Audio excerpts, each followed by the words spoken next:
Today we're with Randy Manis at Morehead State University. And I'll start out just by asking you to introduce yourself, Randy, and tell us a little bit about yourself and your background.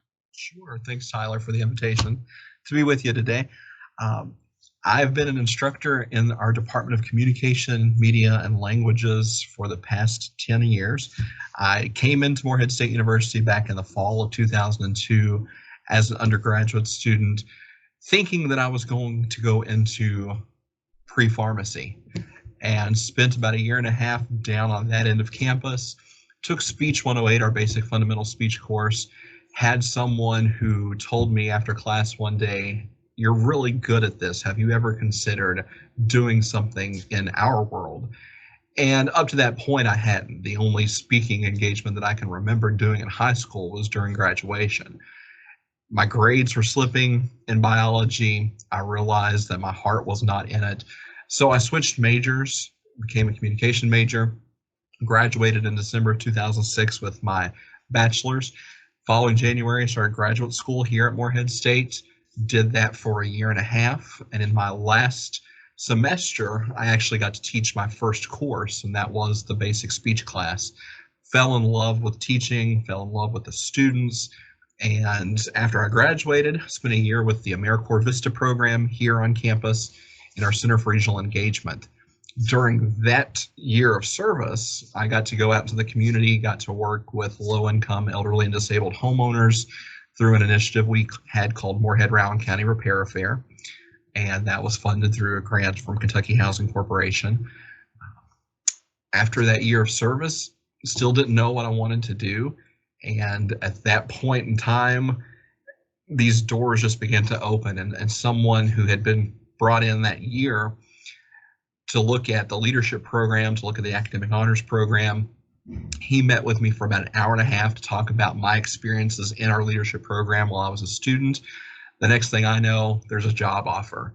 And so I became the leadership program coordinator half-time, and then I got to teach half-time. So I spent 5 years doing both of those two things. During the fifth year, the leadership program was phased out, and I came over to our department full-time. Been over here ever since. And there's nothing like being in the classroom. To me, that's where my heart is, where my passion lies, getting to work with today's students. Right. Well, today's students, so you maybe sat in the exact seats that your students are sitting in now back when you were an undergrad. Very much so. Could you comment on maybe the differences, if there are any? I'm sure there are, from when you were sitting in those seats and now, and from both perspectives. It's a very odd feeling at times to walk back into a classroom and go to the front of the classroom as opposed to sitting towards the middle or the back, as I was accustomed to doing as a student. But I've just recently, it's starting to sink in more and more. We've had several faculty that were here when I was a student who have retired. And so as they're leaving, I'm taking on more and more of their responsibilities in terms of courses or advising. And when I walk into the classroom, it's starting to hit me more that I'm looking at seats and I'm thinking that's where I sat for this class. And I remember what happened, at this very area of the classroom when someone said something funny. It's very, very interesting to be on that side of the table. I'm at a loss for words to describe it, because it's one of those moments. At first, it was very odd, and then now there are moments or little slivers where it just seems unreal, and I have to pinch myself and think, are you really supposed to be on this side of the desk, or are you supposed to be back there seating, watching someone else do what you love to do? Well, that's an awesome experience, I'm sure, an awesome story. And how has that affected how you teach your classes, you think? Especially, I mean, no doubt all comm professors at one point were sitting in the seat on the other side of the room there, but particularly being at the same place and being able to draw a side-by-side comparison, do you think that affects how you teach the course? It does. It certainly helps shape my policies. Knowing what I did as a student and what I liked as a student, I always want to make sure that those experiences, the things that I did enjoy, carry over to my classroom. There were certainly some things that, each person's different. They have their own way of doing things. And I'm the kind of person who will take a little bit from everyone and kind of turn it around and make it my own.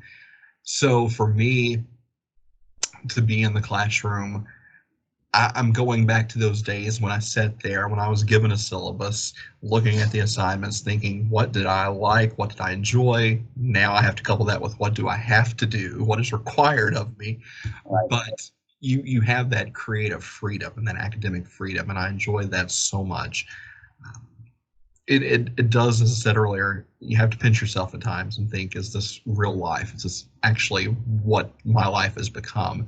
Because I could never have envisioned being a college professor, much less someone teaching communication. I often tell my students I was the shy introvert. When it came to the classroom, I just wanted to blend in with everyone else. I was never one to put myself up in the forefront, and now here I am, 5 days a week, 5 classes each semester in the front, and having students look up to me. So it really is. I've been able to take a little bit of what I loved from my professors in college, mold that into some way that I think resonates with my students. Right. Well, that's awesome. I mean, especially in this type of course where no doubt there's plenty of apprehension and nervousness to go around. For you to be able to say that to your students, no doubt helps them a lot. It does, and I'm able to carry over my experiences living on campus.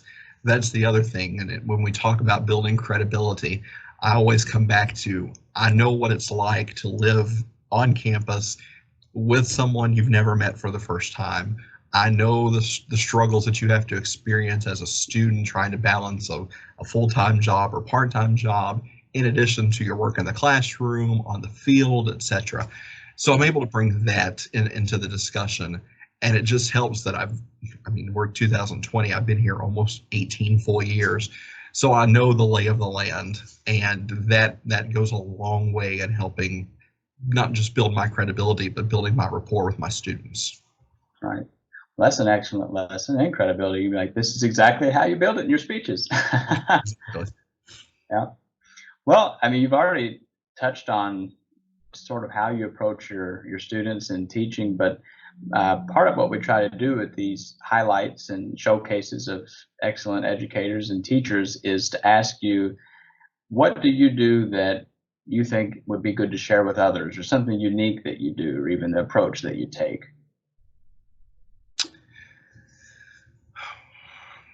I think the irony is not lost on me that this is a series on excellent educators. I don't consider myself as such.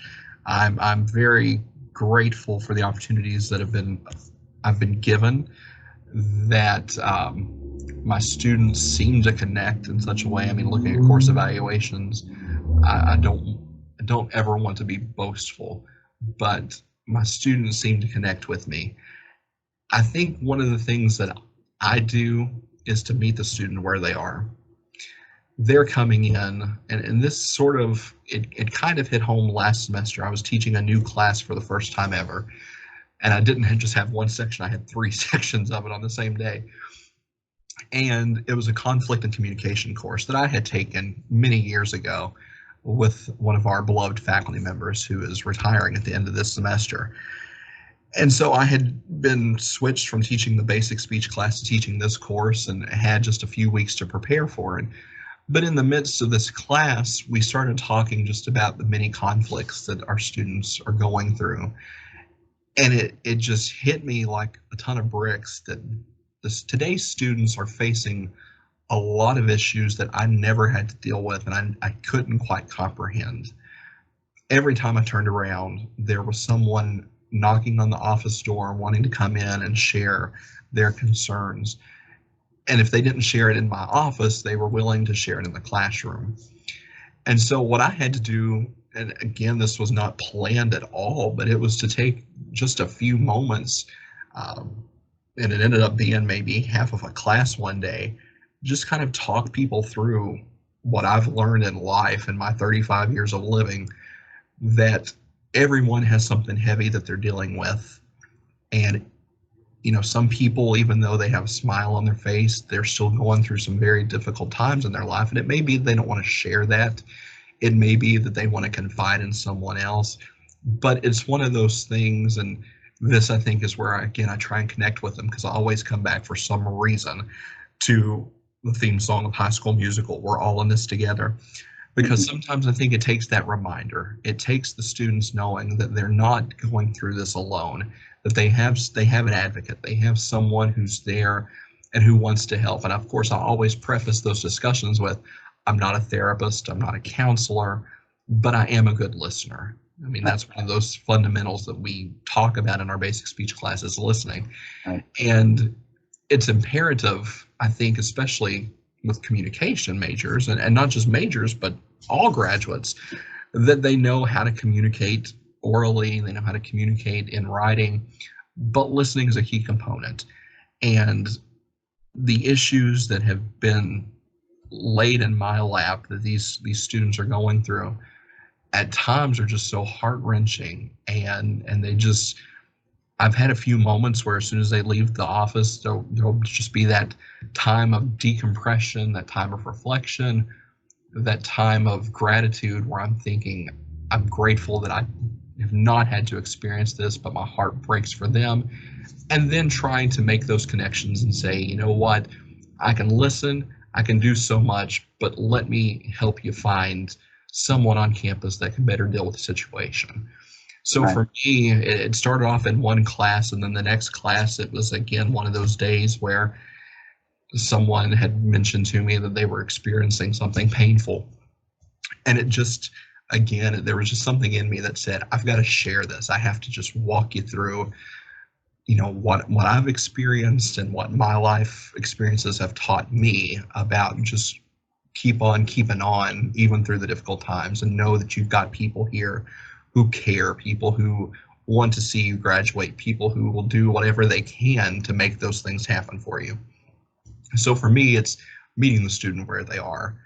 In terms of assignments and things that kind of stick out to me in my classroom, one of the things that my event planning students have done, and my leadership students did this for many years, I did it as a student, is to connect with a local elementary school in the fall and plan and organize their entire fall festival.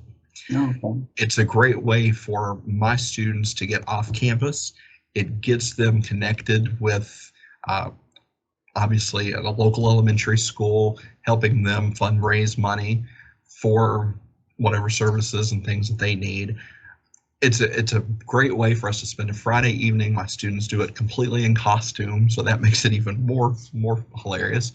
But it's just a good way to get them out there and make them realize, or hopefully make them realize, that there are people out there who need support, who need the help.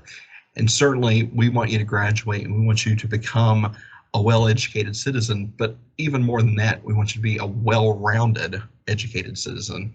And giving back to others in your community is a great way to do that. So for me, that's one of the big things that I try and emphasize in my classes.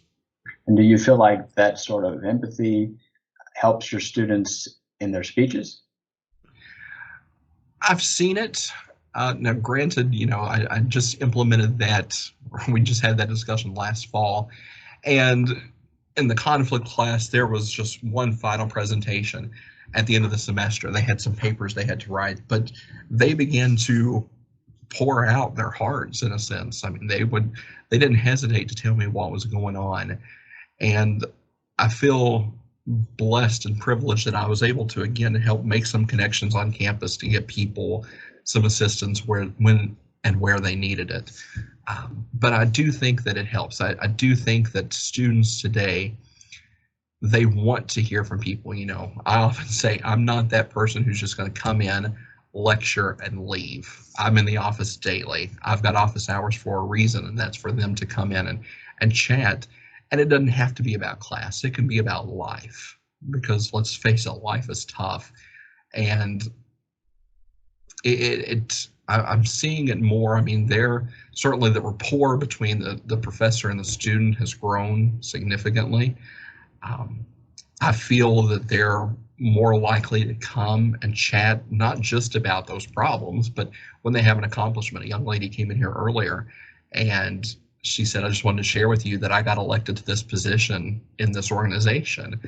And I felt, really proud of her. And what had happened is that last semester she had come to me and she had worked up a draft for the speech that she had to give for that position. And so she came and she said, I just wanted to tell you, want to tell your colleagues that I got this. I'm so excited. That's the rewarding payoff for me, when I can sit back and have these students come in and they're geeked up and excited about what they have accomplished. And then they come and say, thanks for playing a part in that. So for me, that's the excellence in education. It's nothing that I don't feel like it's anything that I've done. It's the student taking words or actions and then feeling comfortable enough to approach me and say, I need help or I need assistance with whatever it may be, and then I'm able to help point them in the direction. That's a rewarding day for me. Right. And you've helped them realize the thing that we represent as an organization and believe in, the power of public speaking, and help bring that out in the students. Exactly. So, beyond your basic speech course and the conflict course, are there other courses that you teach as well? So the basic speech class, that was what I was primarily hired for 10 years ago. But again, due to a whole host of issues, I've taken on more responsibilities within the department. So I teach the basic speech class. I'm teaching a professional presentations and speech writing course. I've taught analysis of persuasion. I have taught facilitating team communication online. I have taught the conflict and communication course, event planning, public relations. I think that's 6 or 7. So it's varied from year to year. It presents a challenge, especially when you got multiple preps going on at the same time. But it has been so rewarding, and again, I'm so grateful that I've had the opportunity to teach all of those classes, get my feet wet in a little bit of everything. Well, you're walking the walk as far as being well-rounded. Do what I can. And again, that decision made someplace higher than me, but I feel so fortunate that I've got a great support staff, a great supervisor, who has, put complete and utter faith in me at times when I certainly haven't had faith in myself to do those things. Well, that's great. And you probably don't always see that everywhere, so that's something to be thankful for. Right. Very much so.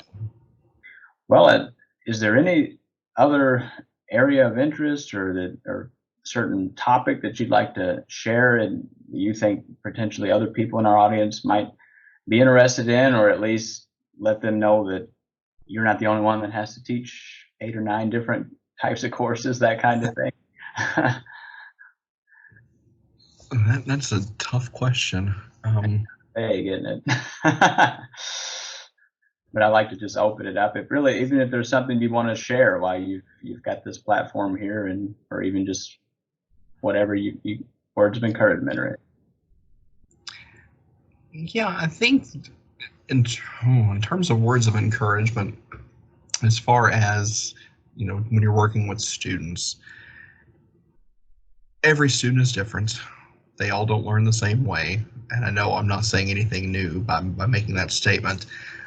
But again, for me, what I found is meeting them where they are, doing what you can to reach out and to let them know that you're there. I mean, my guess is that most of us who go into education don't go into it for the money. We go into it because it's a passion. It's something that we want to do, and we want to see students succeed. And certainly switching a major from biology, wanting to go into pre-pharmacy, where I'm sure I'd be making quite a bit more money than I am, to this, it was kind of a shock for a lot of people. But at the end of the day, it's what I felt I needed to do for myself. It made me happy, and being in the classroom and working with the students, there's no greater feeling. I mean, granted, each class is different, lots of personalities, but I've had to realize that if the student can see you and see you as someone, and this again goes back to the credibility, if they can see you as someone who's empathetic, someone who's responsive to their needs and concerns, if you can do that and extend, in a sense, that olive branch, they're more likely to grab hold, and they will certainly come and want to chat with you. So for me, that has been the big thing.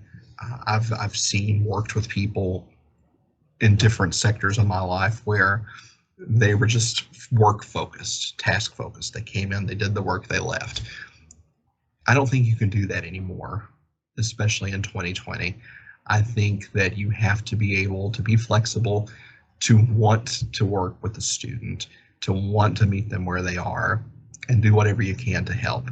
In terms of it being on the opposite side, not working with students, but working with colleagues and things, it's helpful to have a good support system, have people that you can go to when you've got issues and concerns. For me, it's been weird in a sense because I am a fixed term instructor, and so I could be, let go at the spur of the moment. But I'm grateful that I've had the support of my colleagues, and they don't treat me as anything but an equal. So I think putting yourself in a good place with the right people goes a long way in helping your self-esteem, your confidence. I would never have felt the way that I do now 10 years ago. When I came in, I thought this is going to be a one-year gig. I'm going to have to find something else. I don't think I'm going to hack it. And I don't know how my colleagues are going to look upon me being a recent graduate of their program and not having a terminal degree. I was so wrapped up in, I've got to get the PhD, I've got to get the PhD. I don't have a PhD. I have a master's degree. And yet my colleagues treat me as though I'm an equal.